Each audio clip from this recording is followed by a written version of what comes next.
محترم بھائیوں، اخلاص محبت عقیدت کے ساتھ درود پاک پڑھ لیں۔ اللہم صلی علی محمد وعلی آل محمد کما صلیت علی ابراہیم وعلی آل ابراہیم انک حمید مجید۔ اللہم بارک علی محمد وعلی آل محمد کما بارکت علی ابراہیم وعلی آل ابراہیم انک حمید مجید۔ امام بخاری رحمۃ اللہ علیہ فرماتے ہیں، میرے استاد محمد بن بشار نے بیان کیا اور انہیں ان کے استاد یحییٰ نے، اور انہوں نے اپنے استاد عبید اللہ سے، اور انہوں نے اپنے استاد سعید بن ابی سعید سے، اور انہوں نے اپنے والد ابو سعید سے، اور انہوں نے سیدنا ابو ہریرہ رضی اللہ تعالیٰ عنہ سے۔ رسول اللہ صلی اللہ علیہ وسلم مسجد میں داخل ہوئے، آپ تشریف فرما ہوئے تو ایک اور شخص بھی آپ کے ساتھ داخل ہوا۔ اس شخص نے نماز شروع کی۔ نماز پڑھنے کے بعد نبی علیہ السلام کو سلام کیا۔ آپ صلی اللہ علیہ وسلم نے سلام کا جواب دیا۔ آپ صلی اللہ علیہ وسلم نے فرمایا، دوبارہ نماز پڑھو۔ اس شخص نے دوبارہ نماز پڑھی اور پھر آ کے آپ صلی اللہ علیہ وسلم کو سلام کیا۔ نبی علیہ السلام نے سلام کا جواب دیا اور فرمایا، جاؤ، آپ نے نماز نہیں پڑھی ہے، دوبارہ نماز پڑھو۔ اس شخص نے دوبارہ نماز پڑھی اور پھر نبی علیہ السلام کے پاس آ کر سلام کیا۔ آپ صلی اللہ علیہ وسلم نے سلام کا جواب دیا اور فرمایا، آپ دوبارہ نماز پڑھو، آپ نے نماز نہیں پڑھی ہے۔ اس شخص نے دوبارہ نماز پڑھی اور آ کر نبی اکرم صلی اللہ علیہ وسلم کو سلام کیا اور ساتھ ہی یہ فرمایا، قسم ہے اس ذات کی جس نے آپ کو نبی بنا کر حق کے ساتھ مبعوث فرمایا ہے، اس سے اچھا طریقہ مجھے نہیں آتا ہے نماز پڑھنے کا۔ نبی اکرم صلی اللہ علیہ وسلم نے اور یہ بھی فرمایا کہ مجھے طریقہ آپ سکھا دیں۔ نبی اکرم صلی اللہ علیہ وسلم نے فرمایا، جب آپ کھڑے ہوں نماز کے لیے، تکبیر کہیں، پھر قرات کریں، پھر رکوع کریں، یہاں تک کہ آپ مطمئن ہو جائیں۔ مطمئن ہو کر رکوع کریں، پھر رکوع سے کھڑے ہوں اور پوری طرح سے سیدھے کھڑے ہوں، پھر سجدہ کریں، یہاں تک کہ مطمئن ہو کر آپ سجدہ کریں، پھر سجدہ سے سر اٹھائیں تو مطمئن ہو کر بیٹھیں، پھر اپنی پوری نماز کو اسی طرح سے ادا کریں۔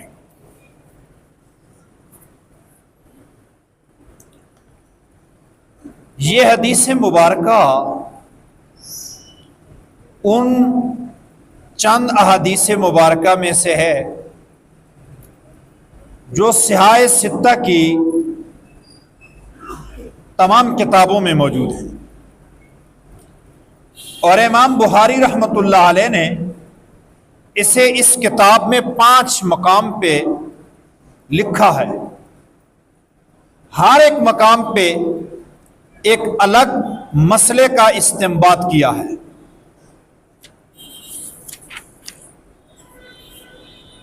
یہ پوری نماز، یہ پوری حدیث مبارکہ نماز کے متعلق ہے۔ نماز تو فارسی زبان کا لفظ ہے، ہندی میں اس کا ترجمہ پوجا ہے۔ اصل جو لفظ ہے قرآن و سنت کے اندر وہ صلاۃ ہے، صلاۃ کا لفظ ہے۔ بہرحال اس کا ترجمہ نماز بھی ٹھیک ہے۔ نماز ایک ایسی عبادت ہے جو ساری عبادتوں کا خلاصہ ہے، اور نماز ایک ایسی عبادت ہے، 5 وقت کی جو نماز ہے، 5 وقتہ نماز، 5 اوقات جو ہیں، یہ سارے نبیوں کی عبادات کے اوقات کا خلاصہ ہیں۔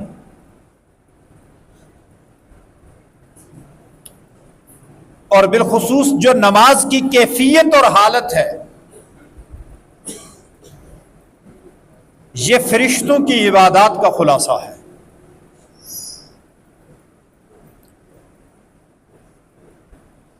طہارت حاصل کرنا، پاکی حاصل کرنا، پاک صاف رہنا، یہ مستقل عبادت ہے۔ پاک صاف رہنا عبادت ہے۔ جن لوگوں کو یہ پنکھا چلا دو، وہ بٹن لگا ہوا، اس طرف ہے بٹن، آپ جائیں گے اس طرف۔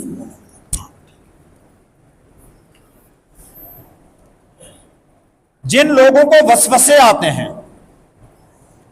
شیطانی خیالات آتے ہیں، ہر وقت دل اور دماغ کے اندر منفی خیالات چلتے رہتے ہیں، انہیں چاہیے کہ وہ اپنی طہارت کو ٹھیک رکھیں۔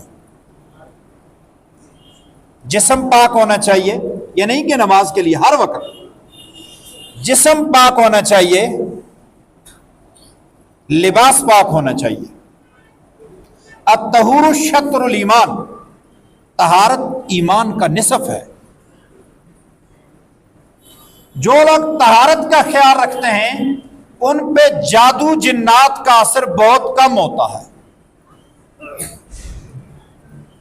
جو لوگ خانقاہوں میں جا کر اپنی اصلاح نفس کرتے ہیں، جو صحیح پیر ہوتے ہیں، وہ مریدوں کو بار بار طہارت سکھاتے ہیں، یہاں تک کہ بعض مریدوں کو وہ زیادہ سختی کرتے ہیں کہ بھائی آپ استنجا ٹھیک کر کے آؤ،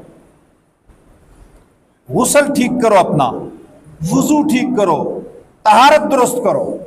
تو پاک صاف رہنا، طہارت حاصل کرنا، یہ مستقل عبادت ہے۔ اور جو شخص زیادہ وقت اپنا طہارت میں گزارتا ہے، اسے جنون کی مرض نہیں ہوتی ہے، وہ نفسیات کا بیمار نہیں ہوتا ہے، وہ دماغی امراض سے بچ جاتا ہے۔ لہذا طہارت مستقل عبادت ہے، اور نماز بغیر طہارت کے ہے ہی نہیں، طہارت ہے۔ اسی طرح اللہ کے سامنے کھڑا ہونا، رکوع کرنا، سجدہ کرنا، تشہد کی حالت میں بیٹھنا، یہ مستقل مراقبہ کی کیفیات ہیں۔ آج کل لوگ یوگا کے پیچھے پڑے ہوئے، جو لوگ صحیح ترتیب سے نماز ادا کریں نا، تو وہ ان دوسری ساری پریکٹسوں سے بے نیاز ہو جاتے ہیں، ان کی اس کی ضرورت نہیں پڑتی ہے۔ اللہ رب العزت نے فرشتوں کو امور کائنات پہ مامور فرمانے کے ساتھ ساتھ مستقل اپنی عبادت کے لیے پیدا فرمایا ہے۔ تو بعض فرشتوں کے ذمہ ہے کہ وہ پوری عبادت ہی ان کی قیام ہے۔ فرشتے پیدا ہی اس لیے کیے ہیں کہ وہ حالت قیام کے اندر کھڑے ہیں۔ کچھ فرشتے حالت رکوع میں ہیں، کچھ فرشتے حالت سجدہ میں ہیں، کچھ تشہد کی حالت میں ہیں۔ ایک نماز کے اندر فرشتوں کی ساری عبادات کی جو پوزیشن ہے، وہ ساری نماز کی ایک رکعت کے اندر جمع کر دی، 2 رکعت نماز کے اندر ساری جمع کر دی۔ قیام بھی ہے، رکوع بھی ہے، سجدہ بھی ہے، تشہد بھی ہے، تحیات کی حالت بھی ہے۔ اسی طرح قرآن مجید کی تلاوت کرنا مستقل عبادت ہے۔ تو حالت قیام کے اندر تو قرآن مجید کی تلاوت ہے، قیام کی حالت میں قرآن کی تلاوت ہے، فاتحہ ہے، اس کے ساتھ کوئی دوسری سورت ہے۔ اسی طرح ذکر اذکار، یہ مستقل عبادت ہے۔ تو رکوع میں ذکر ہے، ثنا میں ذکر ہے، سجدے میں ذکر ہے، اور اسی طرح انسان مستقل طور پر اظہار کرتا رہے، اللہ میں آپ کی عبادت کرتا ہوں، میری ساری عبادتیں چاہے وہ بدن کی ہیں، چاہے وہ مال کی ہیں، چاہے وہ زبان کی ہیں، جس حالت کی عبادتیں ہیں وہ آپ کے لیے ہیں۔ اور اسی طرح نبی اکرم صلی اللہ علیہ وسلم پر درود پڑھنا یہ ایک مستقل عبادت ہے۔ درود پڑھیں، اللہم صلی علی محمد وعلی آل محمد کما صلیت علی ابراہیم وعلی آل ابراہیم انک حمید مجید، اللہم بارک علی محمد وعلی آل محمد کما بارکت علی ابراہیم وعلی آل ابراہیم انک حمید مجید۔ تو نماز کے اندر درود مستقل عبادت بھی شامل ہے، اسی طرح دعا ہے، مستقل عبادت بھی ہے، ضرورت بھی ہے۔ تو نماز کے اندر دعا ہے، آپ ربنا آتنا فی الدنیا حسنہ وفی الآخرۃ حسنہ وقنا عذاب النار پڑھیں، ربنا لا تزغ قلوبنا بعد اذ ہدیتنا وہب لنا من لدنک رحمہ انک انت الوہاب پڑھیں، رب اجعلنی مقیم الصلاۃ یہ دعا پڑھیں، ربنا ظلمنا انفسنا وان لم تغفر لنا یہ دعا پڑھیں، ربنا هب لنا من ازواجنا وذرياتنا قرۃ اعین واجعلنا للمتقین اماما یہ دعا پڑھیں، یا ان ساری دعاؤں کو جمع کر دیں۔ حدیث مبارکہ کے اندر جو دعائیں آتی ہیں ان دعاؤں کو بھی جمع کر سکتے ہیں، وہ دعائیں بھی پڑھ سکتے ہیں۔ ہاں جماعت کی نماز ہے تو امام کو چاہیے کہ ایک یا دو پڑھ لے، اس لیے کہ پیچھے مقتدی ایمرجنسی میں بھی ہوتے ہیں، بیمار بھی ہوتے ہیں، معذور بھی ہوتے ہیں، ان کا خیال رکھنا ہے۔ تو اپنی نماز ہے تو اس نماز کے اندر دعا ہے، مستقل عبادت ہے اور وہ نماز کے اندر موجود ہے۔ اسی طرح ایک دوسرے کے لیے دعائے سلامتی کرنا مستقل عبادت ہے۔ تو جب نماز ختم کرتے ہیں تو السلام علیکم ورحمۃ اللہ، دائیں طرف بھی اور بائیں طرف بھی، میری دائیں طرف جتنے لوگ ہیں ان پہ اللہ کی سلامتی اور رحمت ہو، میری بائیں طرف جتنے بھی لوگ ہیں ان پہ اللہ کی سلامتی اور رحمت ہو۔ کتنی بڑی عبادت ہے۔ اور جب یہ سلام پھیرا کریں نا تو دل کی اتھاہ گہرائیوں سے اس مفہوم کو رکھا کریں کہ یہ جتنے لوگ ہم جماعت میں سلامتی اور رحمت بیچتے ہیں، اسی لیے جماعت کی نماز کی فضیلت ہے۔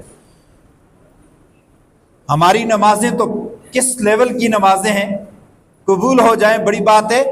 کچھ لوگوں کی نمازیں واقعی معراج ہوتی ہیں، وہ مجمع میں وہ جماعت کی نماز کے اندر موجود ہوتے ہیں، جب وہ السلام علیکم ورحمۃ اللہ وبرکاتہ کہتے ہیں تو ان کی سلامتی اور رحمت کی دعا میں ہم شامل ہو جاتے ہیں۔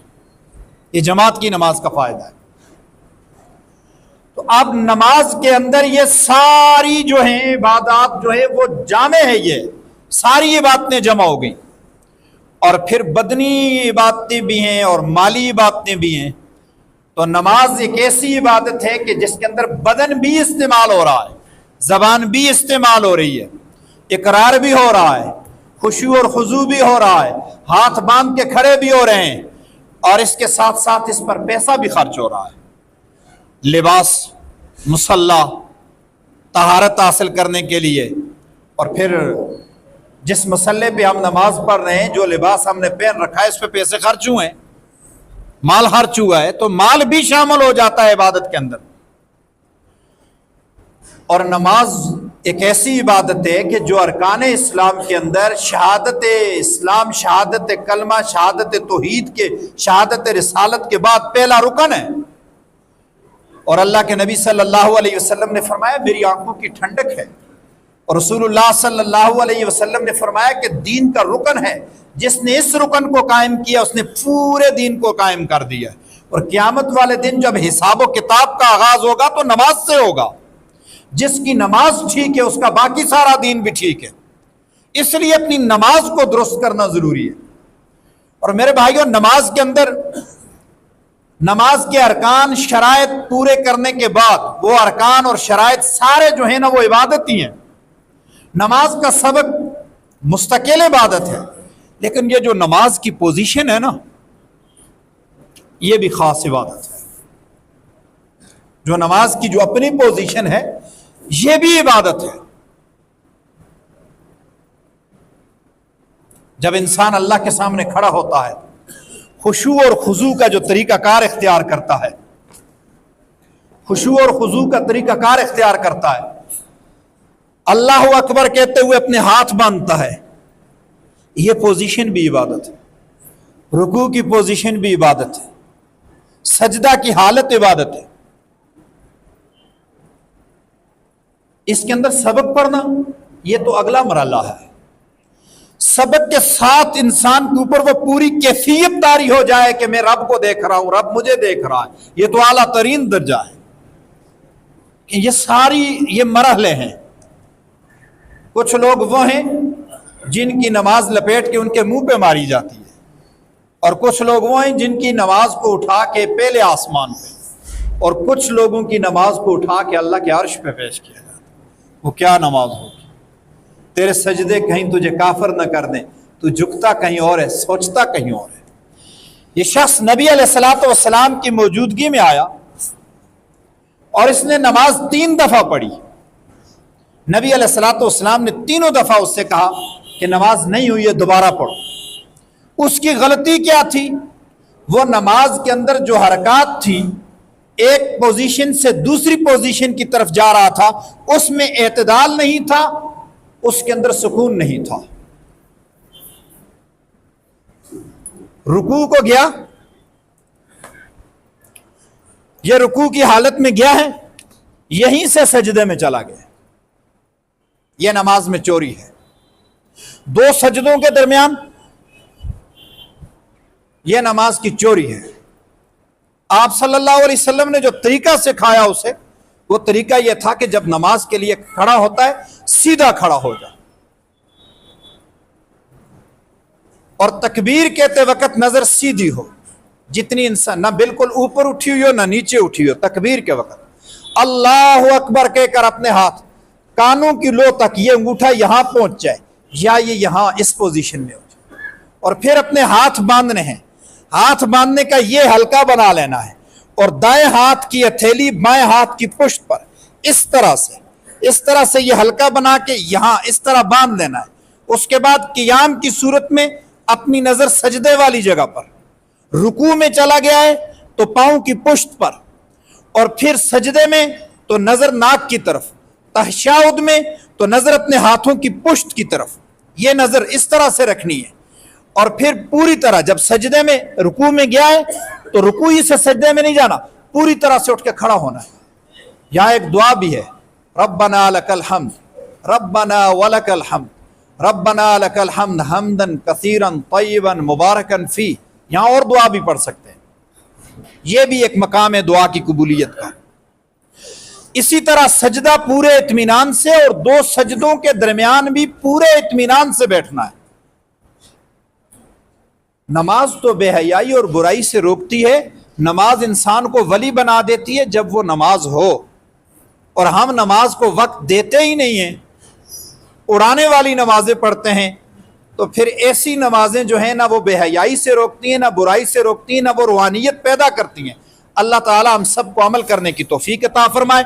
وما علینا الا البلاغ المبین.